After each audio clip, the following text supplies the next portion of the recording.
Halo sahabat Oleh, bertemu lagi dengan saya Ibu Gita dalam pembahasan tryout nasional UTBK 2020. Kali ini kita akan membahas TO 10 bagian pengetahuan kuantitatif. Soal nomor 1. Diketahui fx adalah sebuah fungsi dengan domain x bilangan bulat dan f pangkat min 1 adalah fungsi inverse dari fx. Manakah gambar di bawah ini yang paling tepat untuk merepresentasikan fungsi fx? Nah, di soal diketahui bahwa f adalah sebuah fungsi yang memiliki inverse. Maka f haruslah merupakan fungsi bijektif atau berkorespondensi satu-satu. Karena ini berupa grafik, cara mengecek bahwa dia berkorespondensi satu-satu adalah setiap garis vertikal atau horizontal yang searah sumbu X dan Y tidak boleh ada 2 titik atau lebih dalam satu garis. Nah, kita lihat yang A. Yang A ada 2 titik dalam satu garis, berarti dia bukan fungsi bijektif. Yang B juga sama, ada 2 titik dalam satu garis vertikal.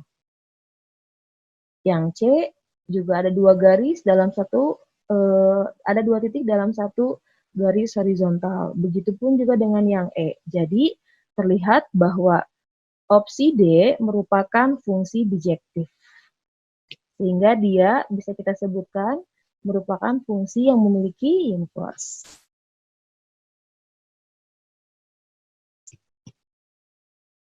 Soal nomor 2. Sebuah pengusaha industri kecil sedang mengadakan uji coba mesin baru untuk mengisi minuman dalam botol yang mempunyai volume 220 ml. Dari beberapa percobaan yang dilakukan, ternyata volume minuman dalam botol tersebut tidak selalu tepat 225 ml. Pengamatan menunjukkan volume minuman dalam botol selalu lebih kecil dari 221 dan selalu kurang dari 227. Misalkan volume minuman dalam yang terukur adalah V, manakah bentuk pertidaksamaan di bawah ini yang merepresentasikan hasil pengamatan tersebut? Berarti pilihannya ini harus dalam bentuk pertidaksamaan mutlak. Nah, kita lihat di sini hasil pengukuran itu tadi paling kecilnya 221, sementara paling besarnya adalah 227. Boleh kita nyatakan dengan notasi seperti ini. Nah, kita lihat titik tengah antara 221 dan 227 adalah 224. Jadi kita buat garis bilangan seperti ini. Ini nilai minimum dan ini nilai maksimum. Jarak antara 221 ke 224 adalah 3. Begitu juga dengan jarak antara 224 ke 227 adalah 3 juga. Maka dapat kita nyatakan bentuk dari pertidaksamaannya adalah harga mutlak V minus 224 kurang dari 3. Jawabannya adalah C.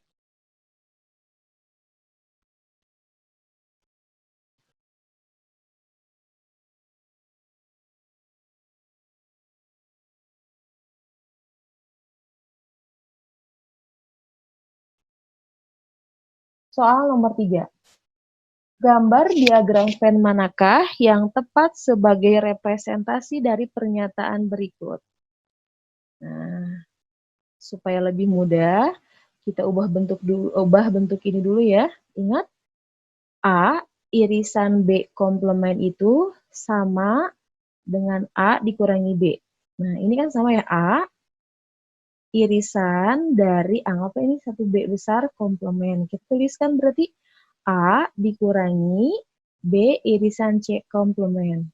Atau dengan kata lain kita sebutkan A dikurangi oleh B yang bukan C. Kita lihat daerah A seperti ini yang diarsir, sedangkan daerah B yang bukan C adalah ini. Daerah yang diarsir berwarna pink ini adalah daerah B tapi bukan C. Lalu gambar ini kita kurangi sama ini. Diperolehlah hasil seperti ini.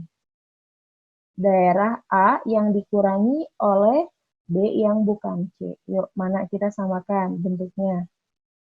Jawabannya adalah C. Kata kuncinya ini ya, A dikurangi B itu ekuivalen dengan A irisan B komplement, atau boleh kita sebut juga A yang bukan B. Kita teruskan soal nomor 4 tentang pertidaksamaan daerah yang diarsir.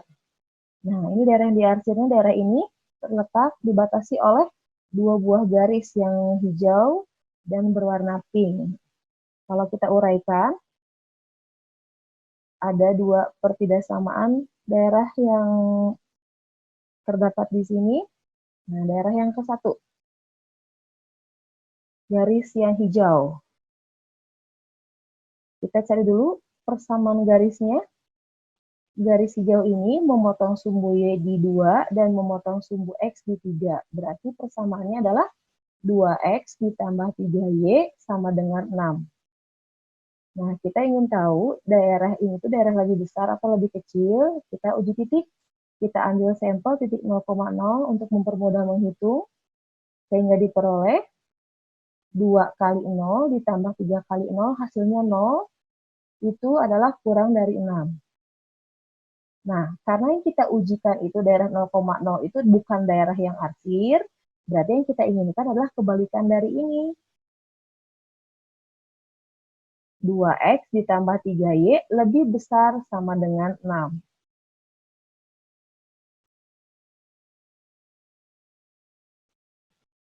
Nah, pada tanda sama dengannya, perhatikan garis hijau ini garisnya tidak putus-putus, nyambung. Berarti kita pakaikan tanda sama dengan. Opsi A salah ya, karena tidak sesuai. Begitu juga dengan D dan E. Lalu kita lanjutkan ke daerah yang kedua. Garis ini memotong sumbu Y3 dan sumbu X2. Maka diperoleh persamaan garisnya 3X ditambah 2Y sama dengan 6. Lalu seperti tadi kita uji titik 0,0 kita substitusikan 3 kali 0 ditambah 2 kali 0 itu hasilnya adalah kurang dari 6. Karena yang kita ujikan itu adalah titik yang terletak di daerah yang diarsir, berarti tandanya sama seperti ini. Kita peroleh 3X ditambah 2Y kurang dari sama dengan 6. Memakai tanda sama dengan, tadi apa alasannya? Garisnya itu garis nyambung, tidak putus-putus. Jadi jawaban yang tepat adalah C. Langkahnya sama ya, ingat. Tentukan dulu persamaan garisnya, uji titik untuk mengetahui daerah lebih besar lebih kecil. Nah, lihat garisnya putus-putus atau tidak. Kalau putus-putus berarti tidak memakai sama dengan, tapi kalau garisnya nyambung terus seperti ini, kita memakai tanda sama dengan. Mudah ya? Oke, kita lanjutkan ke soal nomor 5. Operator segitiga didefinisikan sebagai operasi mengubah urutan angka menjadi terbalik pada bilangan bulat. Nah, contoh. Operasi segitiga 652. Lihat hasilnya apa? 6 sama 2 dibalik. 2-nya jadi ratusan, 6-nya jadi satuan. Sedangkan operator Pi didefinisikan operasi mengurangi setiap angka yang lebih dari 1 pada bilangan bulat. Contoh, Pi 654. Ini kan lebih dari 1, berarti kita dikurangi. Jadi 543. Semua digitnya berkurang 1. Nah, diketahui ABC adalah bilangan bulat positif yang memiliki satuan masing-masing. Ada satuan puluhan dan ratusan. Jika dua operasi ini terhadap ABC menghasilkan angka 178, maka berapakah nilai ABC-nya? Jadi ini dibalik. Hasil operasinya sudah ada, maka kita akan mencari bilangan asalnya. Nah, coba lihat di sini. Dua operasi ini menghasilkan 178. Kita lihat dari operasi yang terluar. Segitiga dari siapa ya menghasilkan 178? Tadi operasi segitiga itu kan operasi membalik ya. Jadi hasil dibaliknya itu 178. Berarti awalnya itu merupakan 871.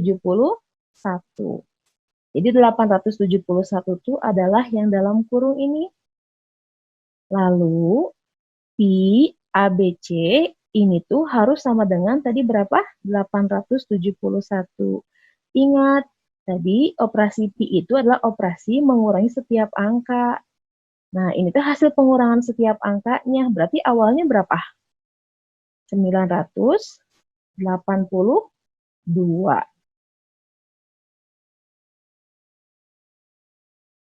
Jadi jawabannya adalah E.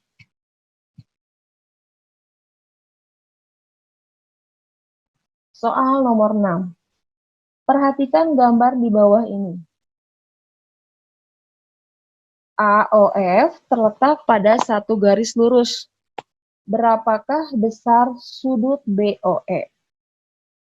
Nah, kita lihat di sini. AOF adalah garis lurus. Jumlah sudut dalam sebuah garis lurus adalah 180 derajat. Berarti A ditambah B ditambah ini tanda siku-siku artinya 90 derajat, ditambah A ditambah B harus sama dengan 180. Dengan operasi aljabar, kita peroleh A tambah B sama dengan 45 derajat. Yang ditanya adalah sudut BOE. BOE artinya B ditambah 90 ditambah A. Tadi kan B tambah A-nya itu 45 derajat. Ditambah dengan 90 derajat, hasilnya adalah 135 derajat. Jawabannya adalah A. Kata kuncinya ini, jumlah sudut dalam sebuah garis lurus adalah 180 derajat.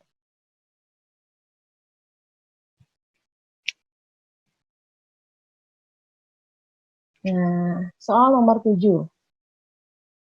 Gambar di bawah ini adalah foto travelator, trotoar berjalan atau moving walkways katanya. Grafik antara jarak terhadap waktu diasumsikan lintasannya lurus untuk orang yang berjalan di atas travelator yang bergerak dan untuk orang yang berjalan di atas tanah di sebelah travelator digambarkan sebagai berikut. Jadi ini grafik perubahan jarak terhadap waktu dan orang yang berjalan di atas travelator tentunya lebih tinggi ya grafiknya, dan ini adalah grafik orang yang berjalan di atas tanah di samping travelator.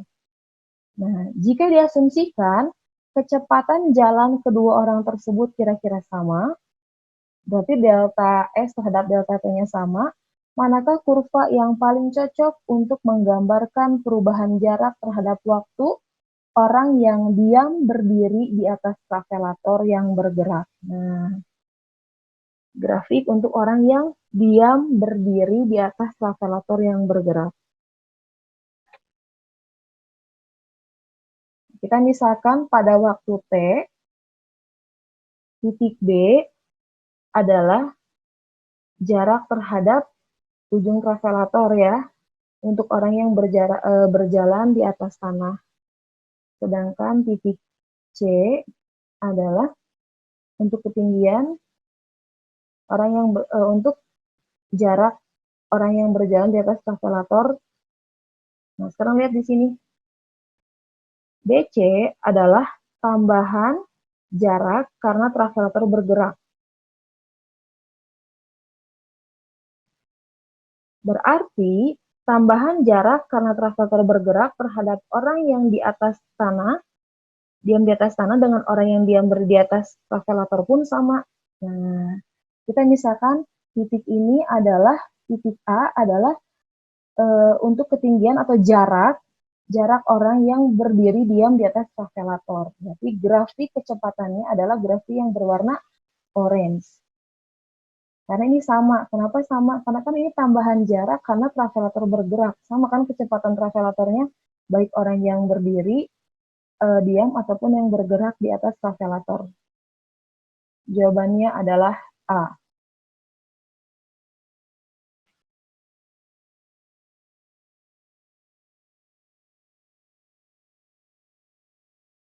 Soal nomor 8.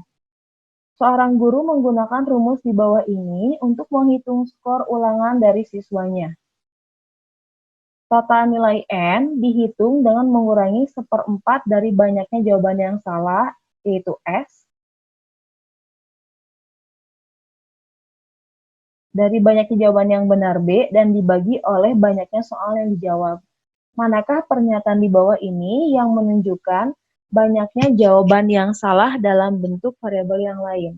Ini kan artinya N sama dengan persamaan dalam bentuk B dan S. Kita akan mencari bentuk S sama dengan pernyataan B dan N. Nah, lihat di sini, yang ditanya adalah bentuk S-nya. Tadi kan kita punya persamaannya ini ya, dari bentuk yang dinyatakan di soal. Kita kalikan silang, diperoleh N dikalikan dengan B tambah S sama dengan B dikurangi 1/4 S. Lalu kita operasikan aljabar seperti ini. Karena tadi kan ditanyakannya dalam bentuk S, kita kumpulkan semua yang bervariabel S di sebelah kiri. Nah, seperti ini. Faktorkan S-nya keluar, diperolehlah S dalam bentuk persamaannya dalam bentuk variabel B dan N. Jawabannya adalah C. Ini tinggal operasi aljabar, kali silang, dan kita nyatakan S dalam bentuk variabel B dan N. Cukup mudah ya. Oke, kita teruskan ke soal nomor 9. Berdasarkan perakiraan cuaca, peluang tidak turun hujan di kota Jakarta selama bulan Mei adalah 0,2. Ini peluang tidak turun hujan. Berarti peluang turun hujannya, komplemennya berarti berapa? 0,8 ya. Jika dilakukan pengamatan untuk 5 hari ke depan, berapa peluang hujan tepat 2 hari dari 5 hari pengamatan di kota Jakarta? Berapa peluang hujan? Yang ditanya peluang hujan 2 hari dari 5 hari pengamatan di kota Jakarta. Itu penekanannya. Nah, tadi kan peluang hujan tuh 0,2. Artinya peluang tidak hujannya 0,2. Artinya peluang hujannya adalah sisanya komplemennya 0,8. Nah, hanya ada 2 kejadian, itu hujan dan tidak hujan. Berarti kita bisa menggunakan peluang binomial. Dengan rumusnya ini, N adalah total semua pengamatan, berarti 5. R adalah yang kita inginkan dari 5 itu inginnya 2 hari yang tepat terjadi hujan, Q berarti. Yang ditanyakan peluang hujan, berarti yang bertindak sebagai Q-nya itu adalah 0,8, dan 1, Q-nya berarti komplemennya, yaitu 0,2. Kita hitung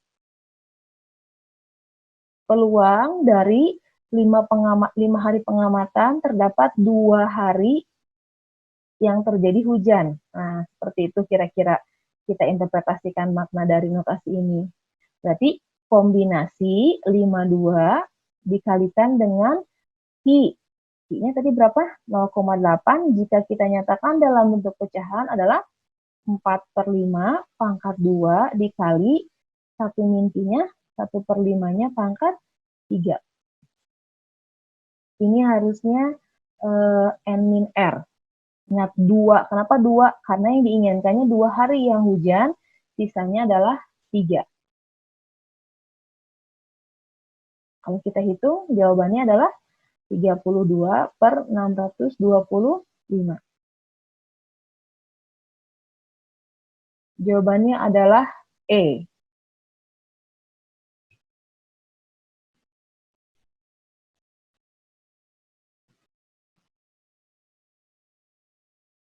Nomor 10.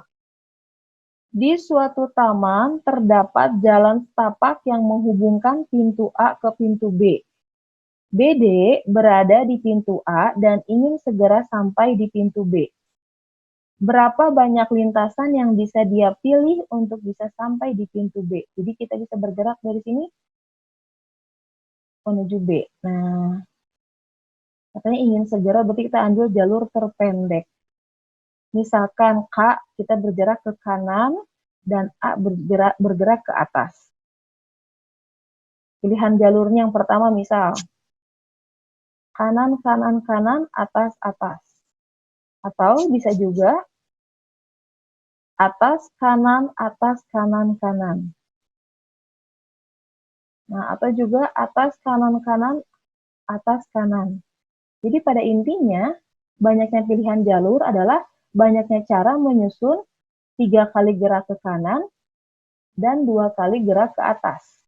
Berarti ini menggunakan permutasi unsur ya, sama 5 faktorial karena ada 5 unsur, per 3 faktorial karena ada nilai 3K yang sama, dan 2 faktorial karena ada nilai 2A yang sama. Diperoleh hasilnya adalah 10.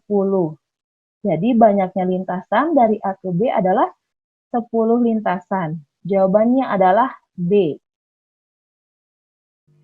Soal nomor 11.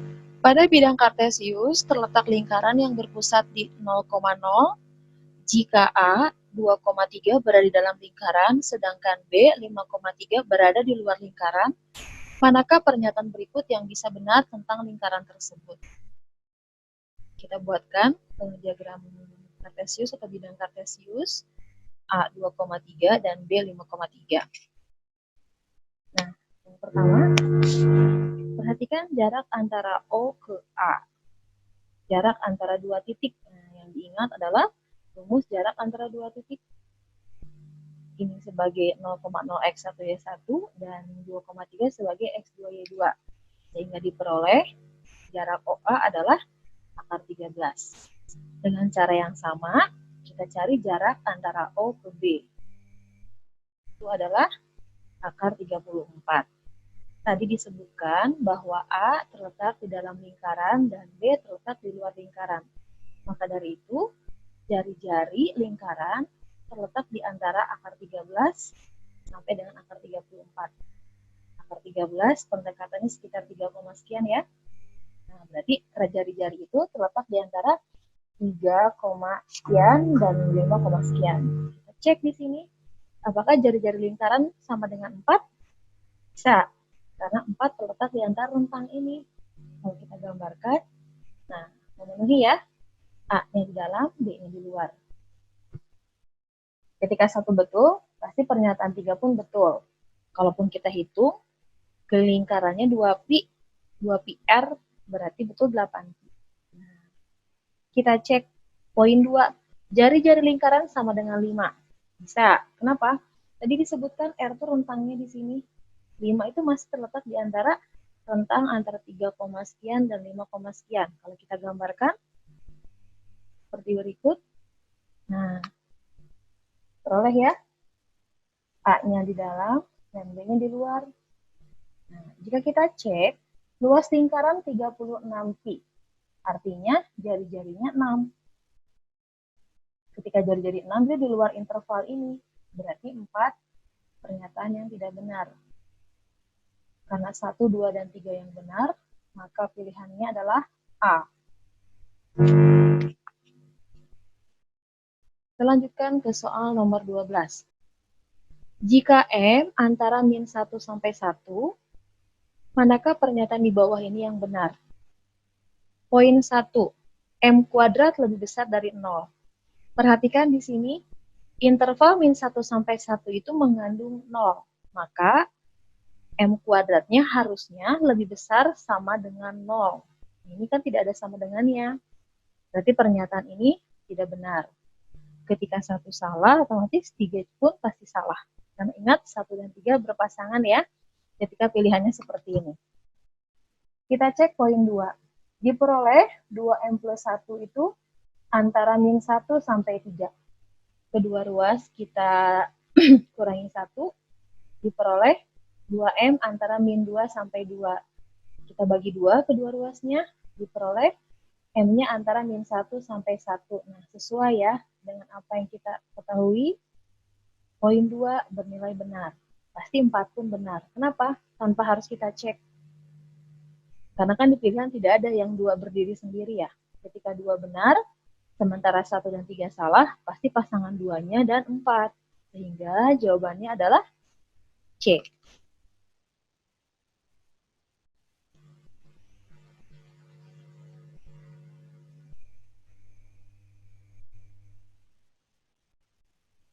Kita lanjutkan ke soal nomor 13. Data ulangan dari dua kelas A dan B yang terdiri atas masing-masing 25 orang mengikuti ulangan matematika sebarannya sebagai berikut. Dari gambar di atas bisa didapat informasi banyaknya siswa kelas A yang mendapat nilai 84 misalnya. 84 udah berapa ke atasnya? 4 orang. Jadi arah sumbu X itu nilainya, arah sumbu Y itu frekuensi atau banyaknya siswa yang mendapatkan nilai tertentu. Jika ME median, SX itu artinya simpangan baku, dan J jangkauan, X bar adalah rata-rata, manakah pernyataan di bawah ini yang benar? Pertama, kita cek poin 1. Jangkauan A apakah sama dengan jangkauan B? Apa itu jangkauan? Jangkauan adalah X max dikurangi X min. Data terbesar dikurangi data terkecil. Kita lihat di sini, kelas A. Data terbesarnya 90, data terkecilnya 80, berarti jangkauannya adalah 10. Sedangkan kelas B, data terbesar ini harusnya 90 dan data terkecil 80. Berarti jangkauannya adalah 10. Betul, jangkauan kedua data bernilai sama. Satu benar, berarti yang benar lagi yang mana? Yang pasti benar. 3 juga benar, tanpa kita cek. Karena ingat 1 dan 3 berpasangan. Ketika 1 benar, 3 pun benar. Ketika 1 salah, 3 pun salah. Nah, kita cek. Yang kedua adalah median. Median itu apa? Nilai tengah. Karena datanya itu berjumlah 25 orang, maka median itu adalah data ke 25 tambah 1 dibagi 2, 13 kan ya? Kita cari data ke-13 dari masing-masing kelas. Kelas A, data ke-13-nya adalah 85. Sedangkan kelas B, data ke-13-nya adalah 86. Median A kurang dari median B. Oke, 2 betul. Nah, kita harus cek yang keempat. Karena bisa jadi yang betul itu 1, 2, 3 atau 1, 2, 3, 4. Keempat itu pernyataannya adalah simpangan baku A apakah lebih kecil daripada simpangan baku B? Simpangan baku itu menunjukkan ukuran penyebaran data. Kita lihat di sini, data kelas B lebih menyebar, tidak bertumpu pada suatu nilai. Nah, berarti ketika dia lebih menyebar, ukuran penyebaran datanya lebih besar. Atau dengan kata lain, penyebaran kelas B lebih besar daripada simpangan baku kelas A, atau simpangan baku kelas A lebih kecil daripada simpangan baku kelas B. Berarti pernyataan 4 bernilai betul. 1, 2, 3, 4 benar. Jawabannya adalah E. Ini masuknya berarti ke mana? Bab statistik ya. Statistik data tunggal. Oke, kita teruskan ke soal nomor 14. Dari 100 orang, akan dipilih 1 orang. Peluang terpilihnya laki-laki adalah 0,4 dan peluang terpilihnya laki-laki yang lahir sebelum 1960 adalah 0,25. Maka hubungan P dan Q adalah P itu menyatakan banyaknya laki-laki yang lahir mulai tahun 1960 sampai sekarang. Oke, kita lihat di sini.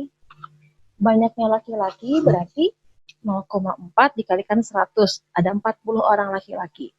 Nah, dari 40 orang ini, 0,25 bagiannya itu adalah, atau seperempat bagiannya itu lahir sebelum 1960. Berarti banyaknya laki-laki yang lahir sebelum 1960 adalah 0,25 kali 40, yaitu 10. Karena P menunjukkan banyaknya laki-laki yang lahir setelah 1960, berarti jumlahnya sebanyak 30 orang. Jadi kuantitas P adalah 30. Kita bandingkan dengan Q-nya yang 30 juga. Maka jawaban yang benar adalah C.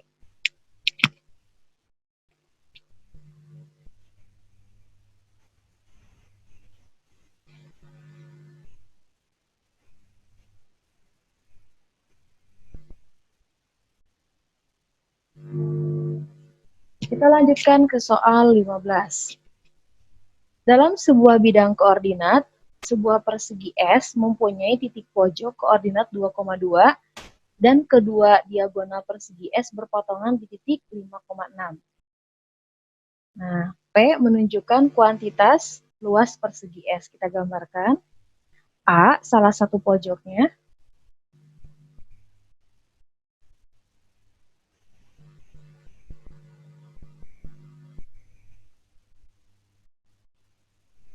B, pertengahan antara diagonal. Nah, bisa kita gambarkan seperti ini. Ini harusnya 2,2 ya, 2,2. Nah, jarak antara ini ke sini kan 3.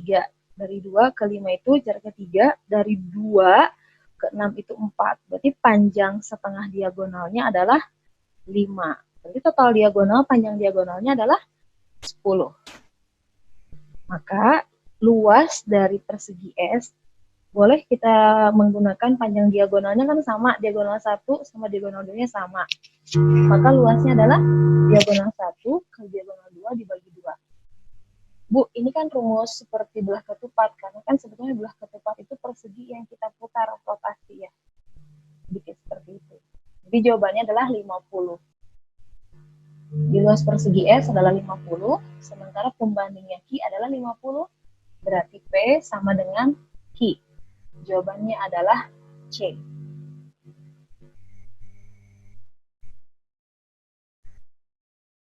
Lanjutkan ke soal nomor 16. X adalah banyaknya bilangan 2 digit, di mana angka puluhan selalu lebih besar daripada angka satuan. Manakah hubungan yang benar antara P dan Q? P itu menunjukkannya X, nilai X, Q itu bernilai 46. Kita lihat contoh bilangan 2 digit puluhan. Yang 2 digit, di mana puluhan itu lebih besar daripada satuan. Nah, ini misalnya di sini 32. Puluhannya 3 kan lebih besar daripada 2 satuannya ya. Jadi intinya kita memilih 2 angka dari 10 angka yang berbeda. Nah, kita kan tahu banyaknya angka itu dari 0 sampai 9 ada 10 kan. Dari 10 kita ambil 2 angka. Pasti yang terambil tuh si puluhannya itu ada 2 digit kan ya. Puluhannya kita nanti susun lagi menjadi puluhan lebih besar dan satuannya lebih kecil. Jadi X itu setara dengan 10 kombinasi 2. Nilainya adalah 45. Kita bandingkan dengan Q bernilai 46, berarti P lebih kecil daripada Q atau Q yang lebih besar pada P. Jawabannya adalah D.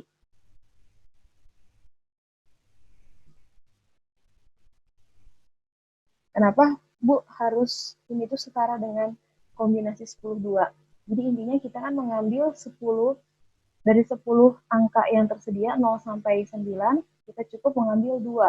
Karena kita akan membuat 2 digit angka puluhan.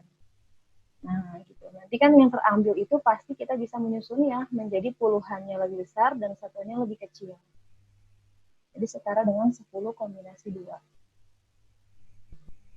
Cukup jelas ya? Kita lanjutkan ke soal nomor 17. Di sebuah barisan F didefinisikan sebagai berikut.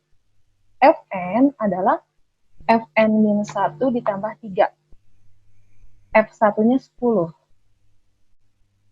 Nah, P itu adalah jumlah dari F4 sampai F10. Sementara Q adalah jumlah dari F6 sampai F11. Kita mau membandingkan kuantitas P dan Q. Ini menunjukkan barisan aritmatika dengan suku pertamanya 10 dan bedanya 3. Nah, kita lihat di sini. Ini suku ke N itu adalah suku sebelumnya ditambah 3. Makanya kita nyatakan bahwa dia itu adalah barisan aritmatika. Berarti 10, suku pertama, 13, 16, dan seterusnya. P itu F4 ditambah F5 sampai F10. Sedangkan Q adalah F6 ditambah F7 sampai F11. Nah, kita kurangi saja untuk menentukan nanti mana yang lebih besar. P dikurangi Q itu berarti hasilnya berapa? F4 ditambah F5 dikurangi F11. Kita hitung ini aja. Berapa nilainya? Adalah 9 ditambah 10 tambah 12 per 30. Ini akan bernilai lebih besar dari 0. Atau boleh kita bilang bahwa F4 ditambah F5 dikurangi F11 itu lebih besar dari 0. Dengan kata lain, P min Q lebih besar dari 0. Ketika P min Q lebih besar dari 0, itu artinya P-nya lebih besar dibandingkan Q-nya. Jawabannya adalah A. Bu, saya punya ide yang lain nih.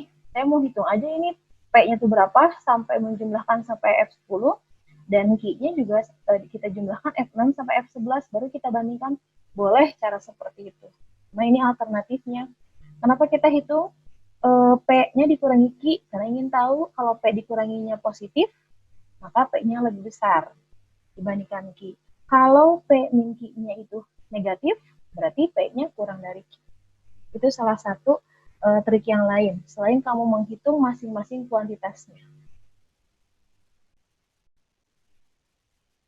Cukup jelas ya?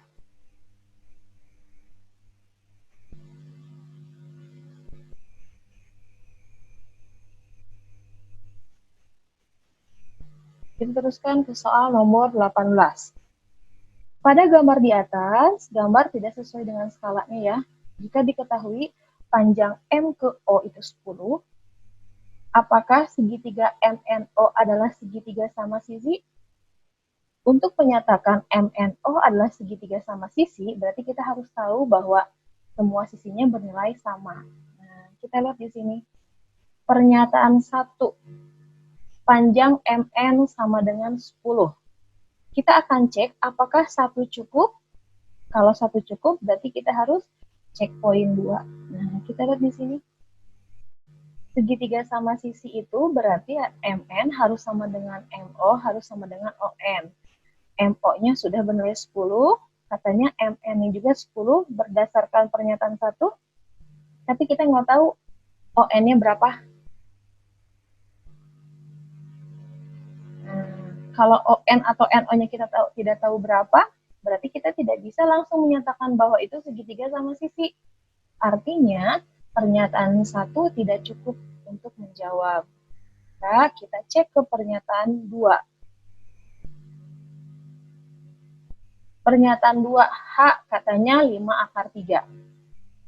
Ketika pernyataan 2 itu bilang bahwa H-nya 5 akar 3, dan MO-nya 10, itu pernyataan dari soal. Kita asumsikan MNO segitiga sama sisi. Ketika kita asumsikan bahwa MNO segitiga sama sisi, maka yang namanya tinggi segitiga sama sisi rumusnya ini ya, setengah S akar 3. Berarti tingginya 5 akar 3. Nah, kita tidak tahu loh kalau yang namanya H di sini merupakan tinggi dari segitiga tersebut. Bisa saja ini panjang H-nya sembarang garis yang ditarik dari titik O. Kalau ada keterangan di sini dia merupakan segitiga, baru bisa kita nyatakan bahwa dia itu segitiga sama sisi. Berarti pernyataan 2 pun tidak cukup untuk menyatakan bahwa MNO adalah segitiga sama sisi. Baru kita pakai dua-duanya. Antara 1 dan 2 kita kombinasikan. 1 dan 2 dari 2 gambar di atas belum bisa ditentukan apakah MNO adalah segitiga sama sisi atau bukan. Nah, dari itu, jawabannya adalah E. Baik 1 ataupun 2 tidak cukup untuk menjawab pertanyaan.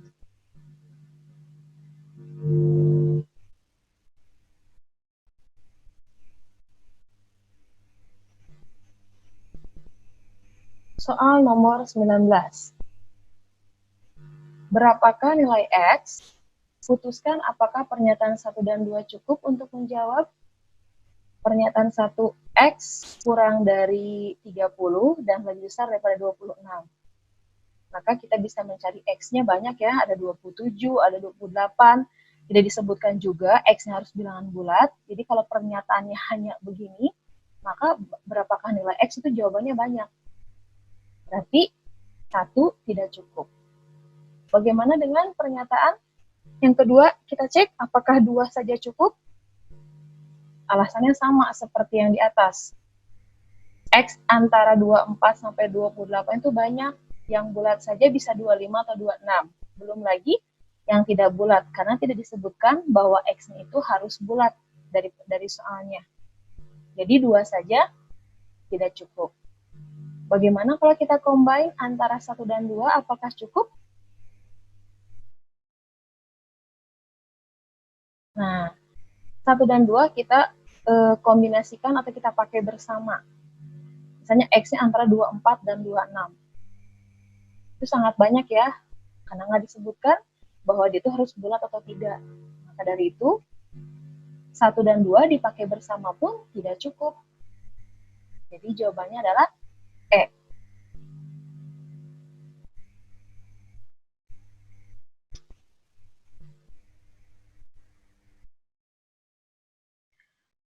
Soal terakhir ya, nomor 20.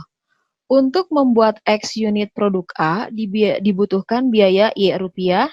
Untuk membuat Y unit B, dibutuhkan biaya X rupiah.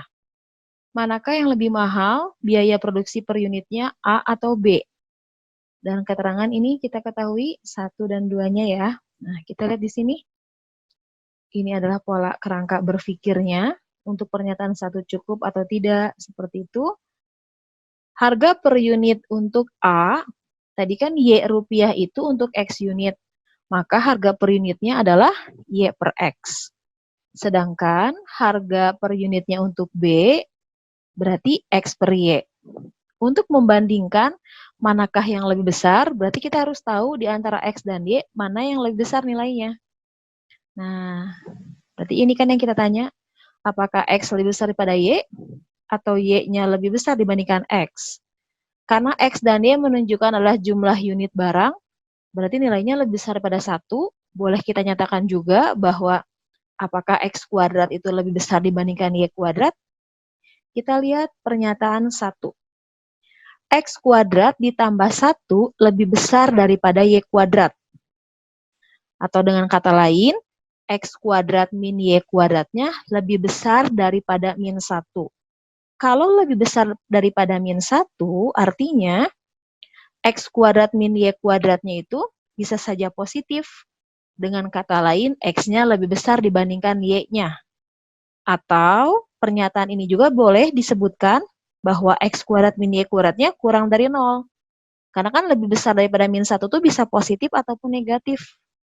Berarti dengan kata lain, kalau kita nyatakan seperti ini, X-nya kurang daripada Y-nya. Ini menimbulkan jawaban yang tidak konsisten. Berarti pernyataan 1 tidak cukup untuk menjawab. Nah, kita cek pernyataan 2. Apakah cukup atau tidak? X kuadrat lebih besar dibandingkan Y kuadrat ditambah 1.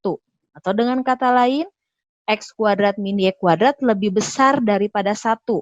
Kalau lebih besar daripada 1, berarti dia bernilai lebih besar dari 0 juga kan? Maka dari itu, bisa kita nyatakan bahwa X kuadrat lebih besar dibandingkan Y kuadrat. Atau X-nya lebih besar dibandingkan Y. Ketika kita tahu X-nya lebih besar dibandingkan Y, maka harga per unit ini bisa kita bandingkan juga. Berarti pernyataan 2 cukup. Ketika pernyataan 2 cukup, jawaban kita adalah B. Sekian dan terima kasih pembahasan TO10 pengetahuan kuantitatif. Semangat terus ya sahabat Oleh untuk mengikuti TO kita selanjutnya. Sampai ketemu di lain kesempatan.